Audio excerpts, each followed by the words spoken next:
Hello YouTube, this is Mightymuffin with another episode of my Let's Play series. I have been very busy working on my new toy. I went and fetched some villagers. You might be able to see them from there, maybe not. And they are currently in the process of being in an infinite villager breeding cell. That's why those 8 are knocked out. If I turn on the village markers, you can see that the village is there, and those lines are all doors that are attached to that village, pointing towards the center.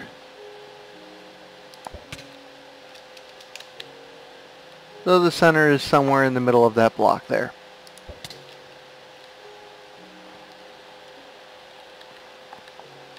And I've done that to try to convince some extra villagers to get bred up.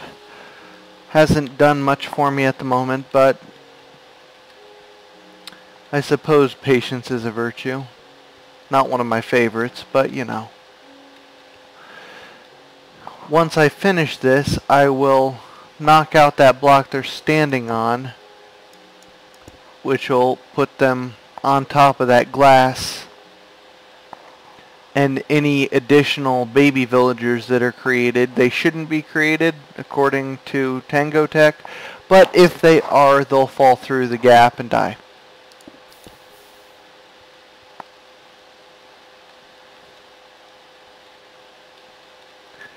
So that pretty much covers the most difficult part of today's progress.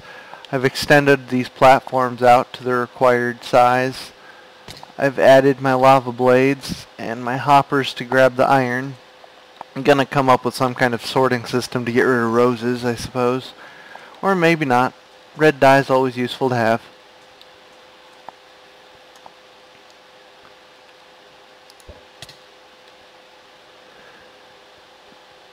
So I am probably going to sit here and keep an eye on these guys, probably AFK. And I'll be back once I get tired of waiting for these guys to get it on. Or, well, we got 3 now. Didn't notice him. Or when I decide to start building the circuitry, because we're at the stage where I need some redstone circuitry. I made a lot of comparators. Most of them are hiding out down here, I think. Yeah. Don't need those anymore, at the moment at least. Might need them at some point in the future, but right now, I don't.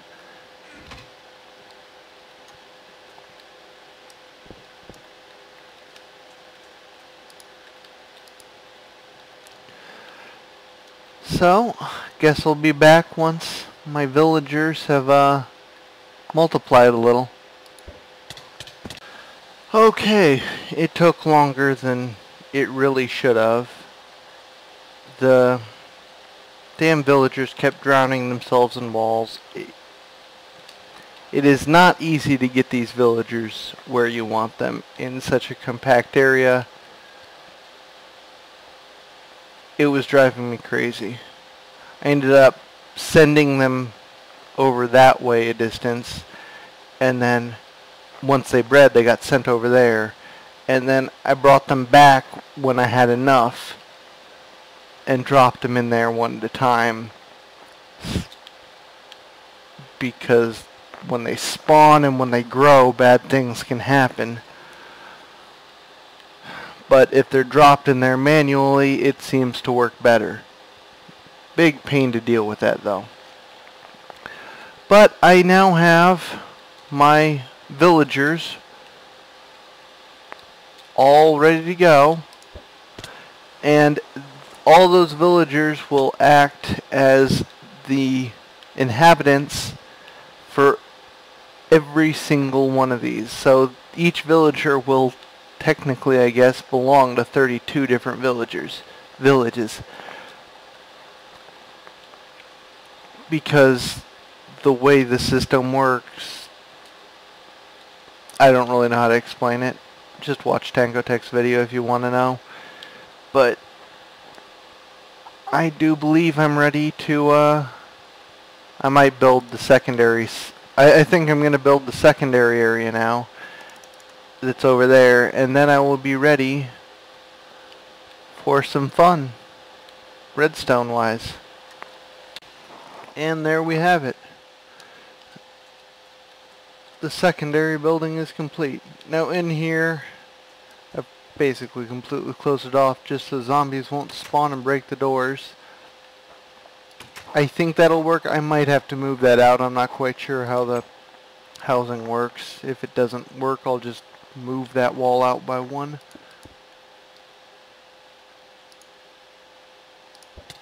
And up here, there's a row of pistons. These are closing off the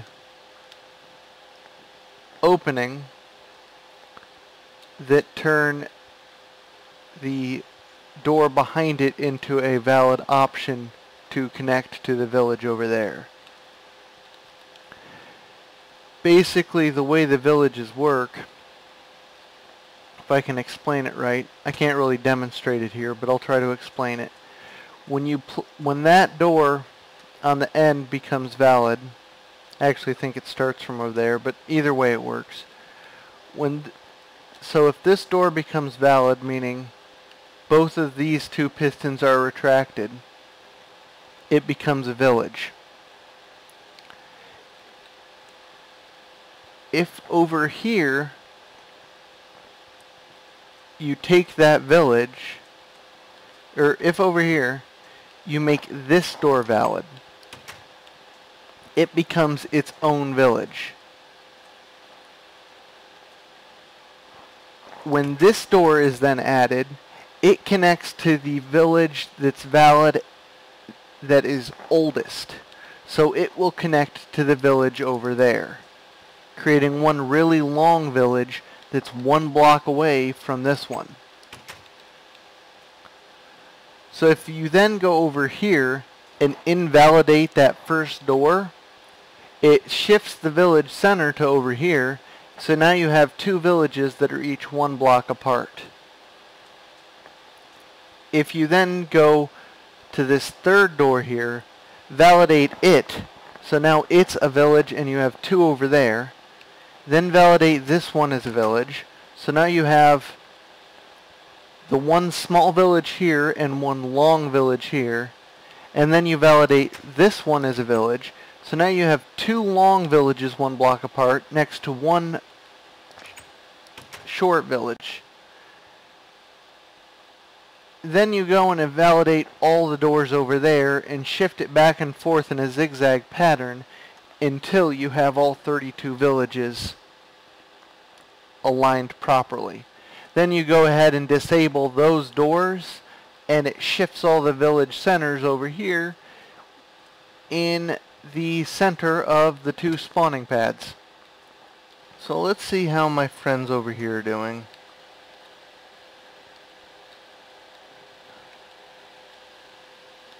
$25 still.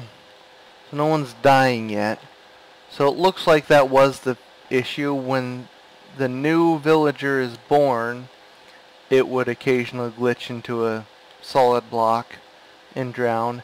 And when the new villager grew up, it would occasionally glitch itself or another villager into a block. So if you breed them over here and cart them out a ways, and then when you have the number you want, cart them back and drop them in a more controlled manner, it seems to solve that issue. We have fighting skeletons.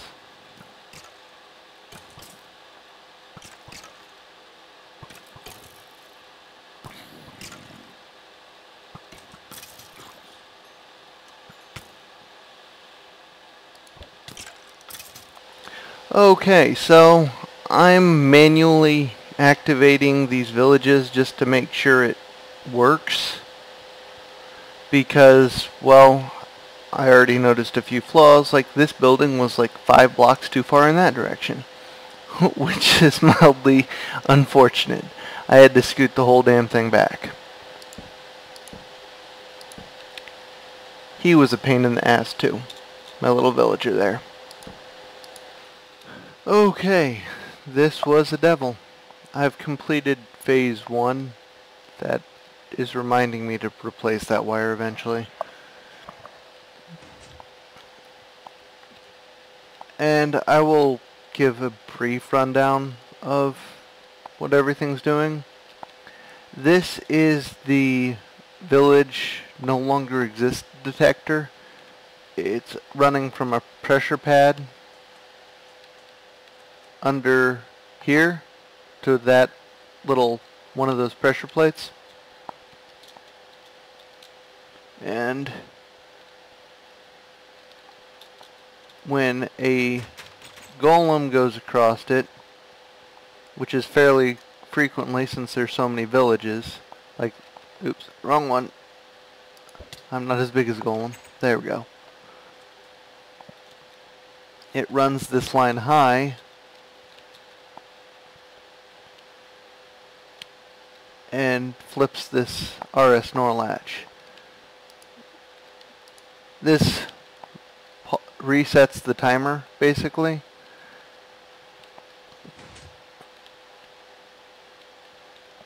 I think. Not sure.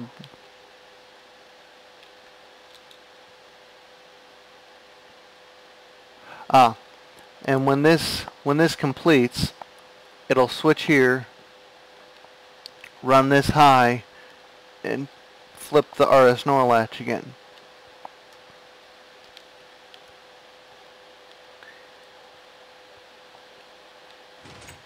There it goes.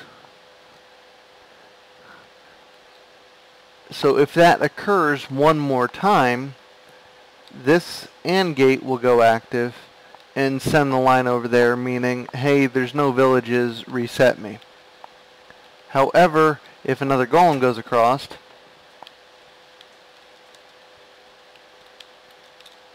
it sets this line high again, so it has to go through another cycle before it can have a chance.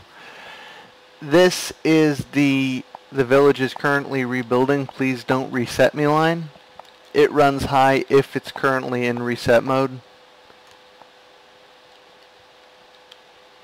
And this all has to do with timings on dealing with these pistons here. It tells which pistons to retract and which to extend when.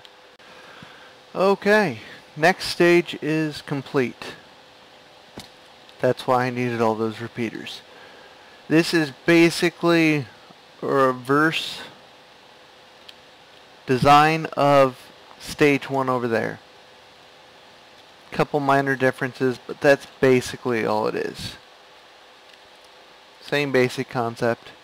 Controlling the villager, opening the pistons to activate villages, etc., etc. But this is what I have so far. I will probably, once I actually build up the stone brick again, encase this somehow, just so I don't have this big mess of redstone floating around. I probably should use some other block types, so because, you know, this brick is getting a little monotonous. Unfortunately, brick is the most convenient building material. It's easy to make, it's explosion resistance, creepers will blow it up less, Enderman won't pick it up. It's just all around handy, which is why I keep using it. I might use some half slabs or something to pretty it up. I don't know. I might just get really lazy again and, well, do the same thing I did there.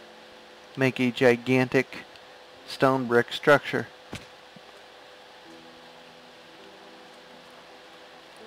This was the biggest pain. Used nearly a full stack of 4-tick repeaters to get the signal over here. This is a very resource-intensive build. So I guess we'll be back once I've gotten the third and final stage completed. And there's phase 3 complete. That was actually the easiest one. Very limited amount of redstone compared to the other stages. Little villager dude up there.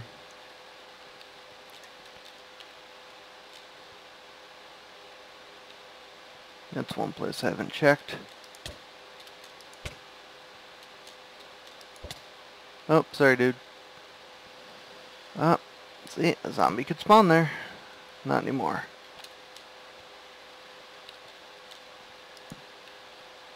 Trying to mob-proof the area. It's proving to be tricky. Especially these ice streams. Because I'm worried about potential melting issues.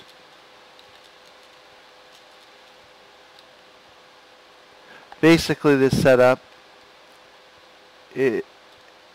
each hopper controls the piston, and there's a block in there. So when this village is ready to form for this stage, this block will be moved into here, which will activate this comparator, which will extend the piston. When it's done, the block will move on, this piston will close, and this piston will open. And they'll continue on down the line. So much iron. I had to go farming like twice for iron while I was doing this. Just the circuitry section. So now all I have left, now that I've checked all the light levels, is to complete this floor, add in my water sources. Probably just use ice because I'm lazy like that. And start the system off. Okay, I do believe I'm done. I've just spent a fair amount of time making sure everything's lit up properly. All the droppers and hoppers have the proper amounts in them, etc., etc. I am quite ready to move on to a new project because this one took a lot of effort.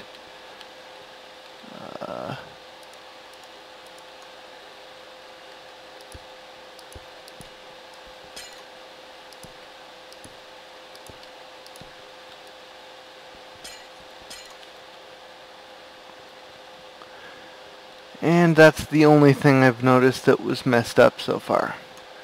So now, I believe to get this running, all I have to do is connect this and hit this button. And if I did everything right, I should start seeing, well, yep, those are on.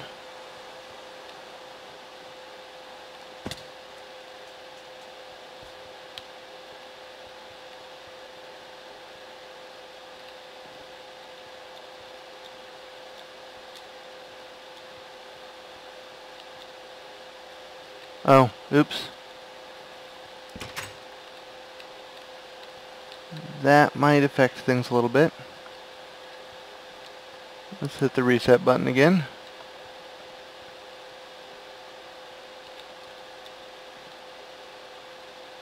Hopefully that works. I'm not sure if that works. I might have to go and fix some droppers and hoppers.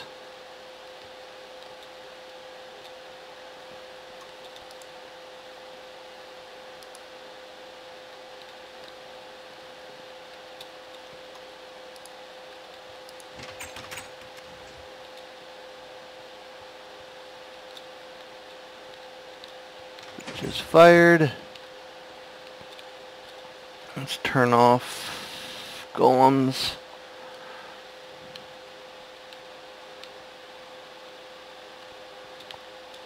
So it created that. We're running down the redstone line. Created the second village. It created the first village.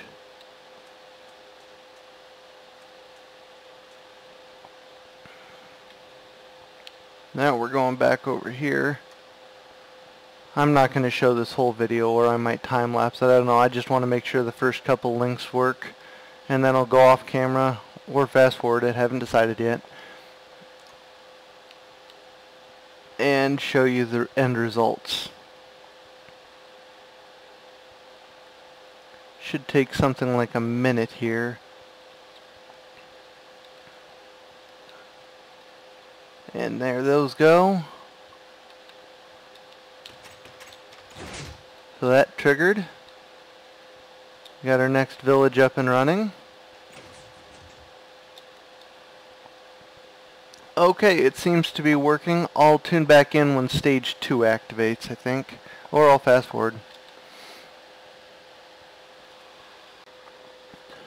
Okay, if I counted right, there are currently 30 villages up.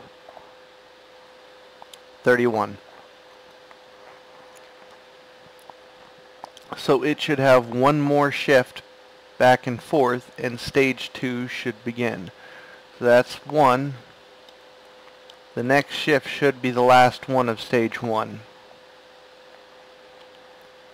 And then stage 2 should begin after this moves over to the secondary area.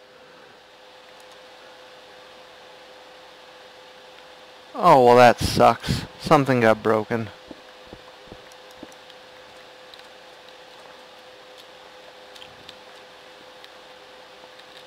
For some reason, that village formed, but none of the others did. They were all broken. So I get to play troubleshoot and figure out what went awry. So my villages are forming right now. We're in stage 1 of 2. I had a couple errors because I didn't pay enough attention to the video I was watching showing me how to do it. And I screwed up a little bit of the wiring over in the secondary area because there's basically an RS NOR latch so it knows which stage it's in. And I forgot to connect the reset switch that told it that it was in stage 2, and that was causing a couple issues. So we'll see if this works a little better. Stage 1 wasn't a problem. It was stage 2 where it accidentally dumped everything. I think that's because of that wiring issue. So I've been arguing with it for probably 40 minutes trying to figure out what's wrong, and I think that's it. If it's not, I'll know in like 20 minutes when it's ready to enter stage 2. Okay, we're up to 31 villages active if you count that one. That's 31 are up. So we're almost in stage 2. We'll see if it's ruined this time again. So once it goes over there, stage 1 is complete. Because there's 31 little lines there plus 1 extra to make for the full 32 villages. I'm just really hoping stage 2 works properly this time.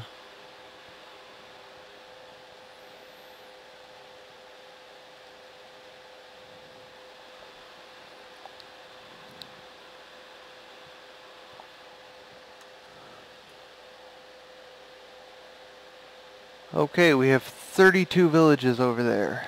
So stage 2 should be beginning now.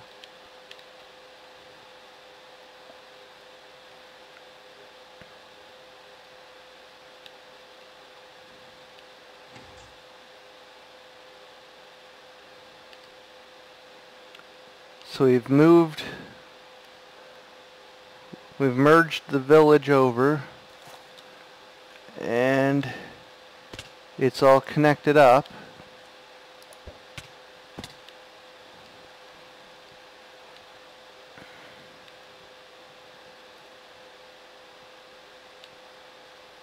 There's 2 that are in place. So I'm going to keep an eye on it. I'll be back once stage 2 part 1 is complete, I guess.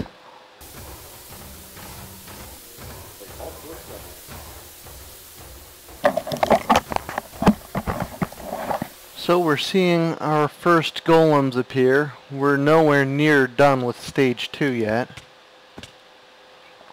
And I just had 2 golems spawn. And give me a... And there's another one. Man, this thing's already blazing fast, and I only have, what, 1, 2, 3, 4, 5, 6, 7, 8, 9 active? And they're not even at full efficiency because they're being pulled over.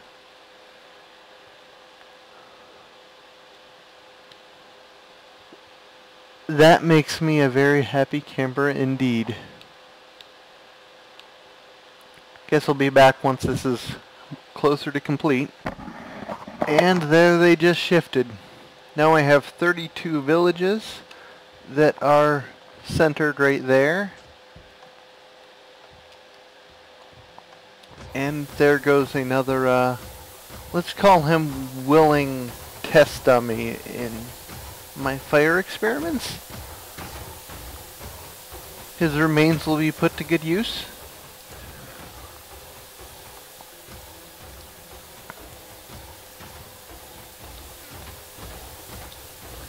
I am going to quickly have to come up with a proper storage solution for this.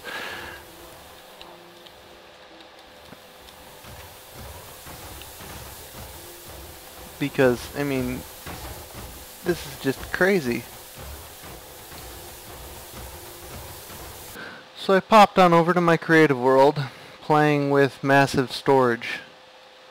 And these are the 3 designs I was playing with. This was the first one.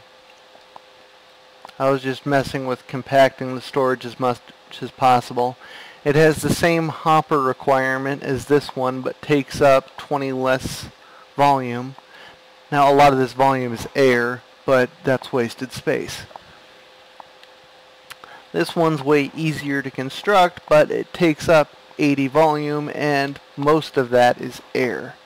Bunch of waste. But then I was looking at it and decided to try folding it on top of itself. And this was the solution. It's 1 block shorter, 1 block less deep, and the same width. So it's the winner at 12 blocks less volume than this, and it only has 8 blocks of wasted space. Okay, this is the basic idea. This, of course, is obviously temporary, but this is what I have so far. This array of, what is that, 24 chests, 18 chests rather, 18 double chests, all dump into this single chest and act as a buffer. That's a lot of extra storage room. Now, I need to get a sorting array. Oops, fell down. It's a little ugly back here, so at the moment. And I found a lovely large pit of lava right underneath me the whole time. It's time to reclaim some diamonds.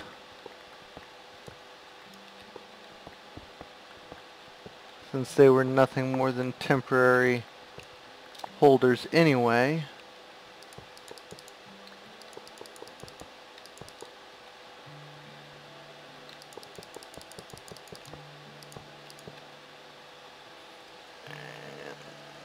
The refresh, there we go. So I've reclaimed 21 blocks of diamond there. I'm gonna call that a good use of my... I might move this again. I know, again. I haven't quite decided yet. I have a couple ideas that I think would look cool.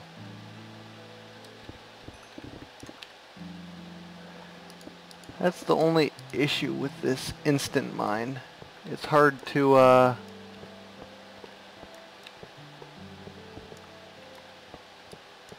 not quite sure why I'm grabbing this gold.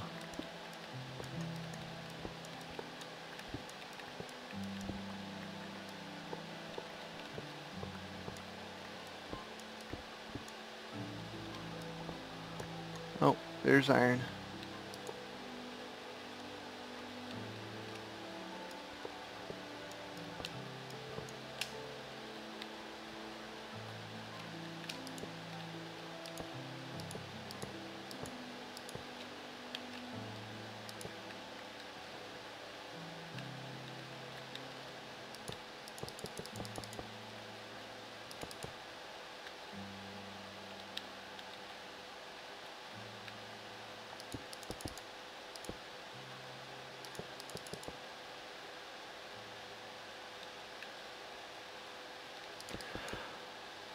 But I think that wraps up this episode.